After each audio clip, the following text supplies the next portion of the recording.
I'd like to thank KTMS 990 and Montecito Bank and Trust for making Scam Squad possible. I'm Patty Teal. And I'm Deputy District Attorney Vicki Johnson. Scam Squad is up next. Sound off. 1, 2. Sound off. 3, 4. 1, 2, 3, 4. Scam Squad.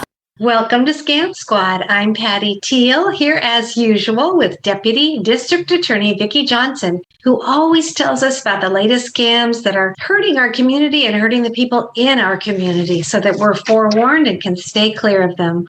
Hi, Vicki. Hi, Patty. I don't know how many people read Ask Amy in the newspaper, but I do. And it's an advice column. And the letter that recently caught my eye was from a 69-year-old gentleman about a young woman that he met online. I thought the letter and Amy's answer was very interesting, and I'd like to share it with our listeners today. So I'm guessing that this might be some kind of romance scam. I know we've been focusing on them as of late. And you might be correct. So as I'm reading this, I'm going to challenge our listeners to come up with as many red flags as they can. So listen carefully, and here goes. Dear Amy, I met a young woman online about 8 months ago and have been messaging her regularly. We also have video calls because she lives in the Philippines. Long story short, she has a lot of issues with employment due to COVID-19, and she has no family. Her area was devastated by a typhoon. She has few friends, and she has health issues. She received a job offer in Canada, and the company was going to pay for her airfare and put her up in a company housing. She was supposed to start next month. I helped her to buy clothing and prepare for the move, but now she has to take a 6-month treatment regimen for uterine cysts. I feel like more of a father figure than a boyfriend, and I just feel a lot of pain for her. I'm wondering how long I should help her financially. Should I cut the cord and tell her I cannot do this anymore? Although I can afford to help her, it is financially and emotionally draining. I'm 69 years old. She is 26. Patty, before I read Amy's response, did you hear anything in this gentleman's letter that might be a red flag? Maybe, Vicki. Let's start with the fact that she's in her 20s.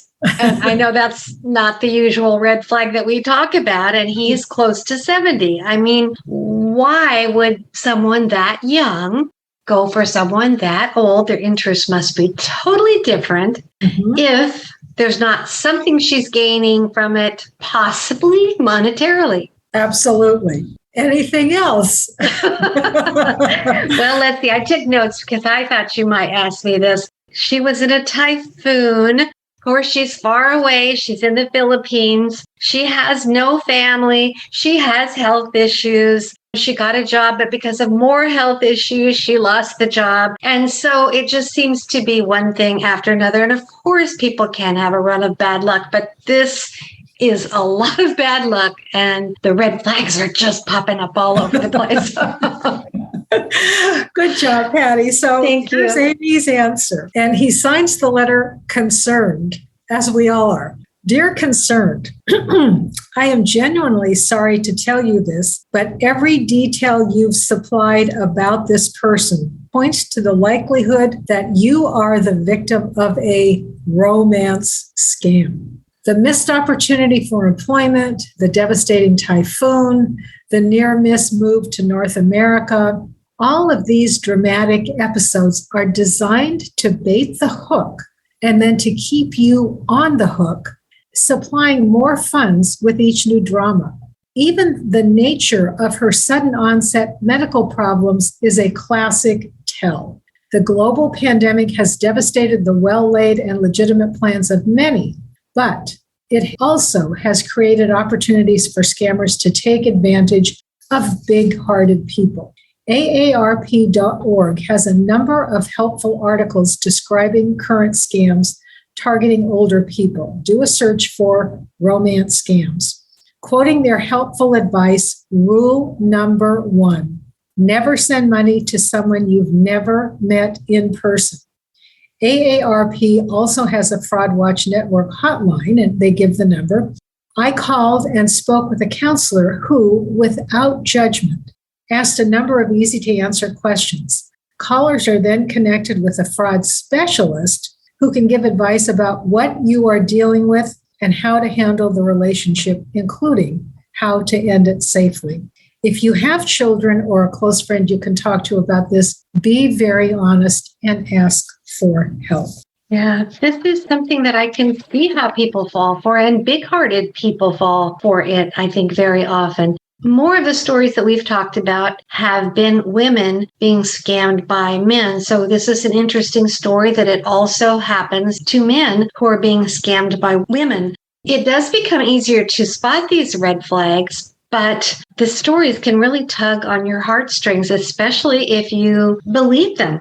If they believe the story, feels guilty about abandoning the younger person. So I can understand how it happens.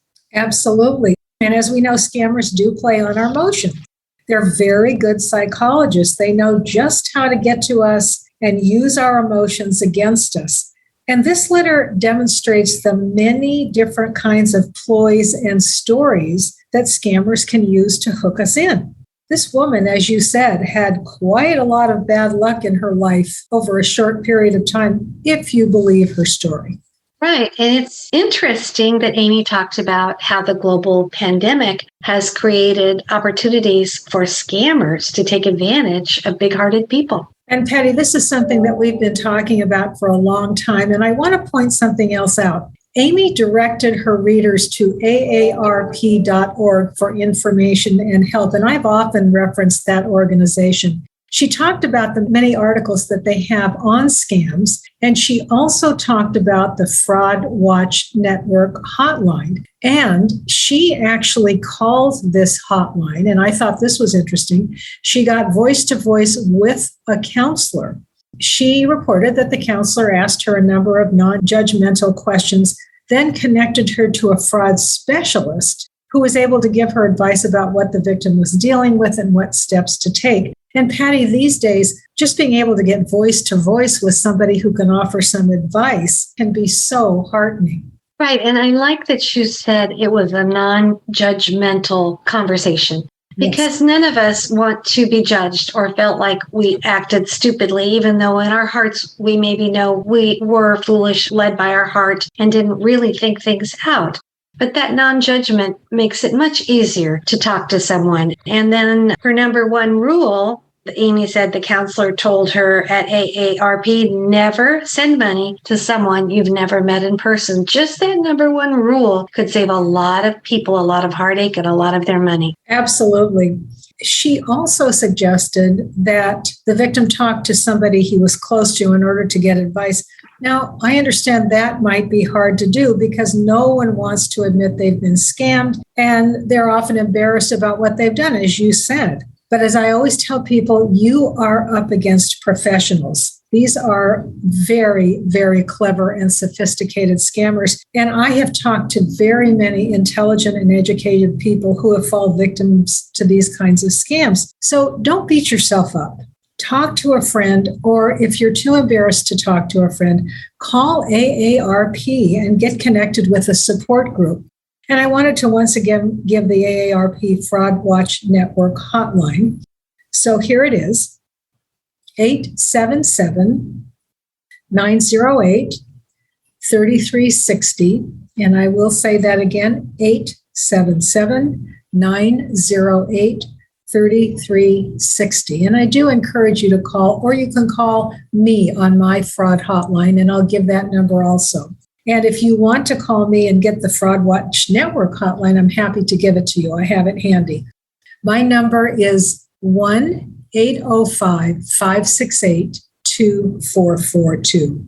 And Patty, I actually do have some good news today. All right. Always love those good news stories. And this is from the Department of Justice. This is about two brothers who were living in Maryland, and they were recently convicted of money laundering and sentenced to federal prison for 3 years. So here's how it happened. They were helping romance scammers who were operating out of Ghana. And as I've said many times, these romance scams often originate out of our country in places like Nigeria, Jamaica, Ghana.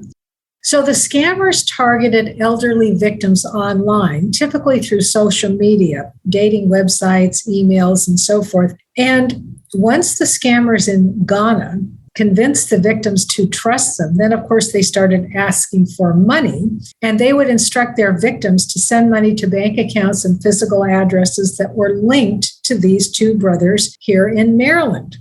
For their efforts, the brothers would receive 10% of the money, then send the rest to the crooks in Ghana. And this is interesting. During the course of this scam, over $6,200,000 was laundered through 34 bank accounts at 11 different financial institutions. So this was a big operation. Interestingly enough, the case was investigated by the United States Postal Service. So, as I've mentioned, the Department of Justice runs an elder fraud hotline, and for seniors who have been scammed, they can call the hotline and will be directed to the agency where they should make a report. The easy way to remember this number is 1-833-FRAUD-11. So 1-833-FRAUD-11. I've given you lots of numbers today, Patty. For people who haven't written them down or didn't have a pencil or paper and you'd like those numbers, just please call me and I'm happy to give them to you over the phone. Yes, and Vicki, we'll also have a YouTube version posted of this that they can find.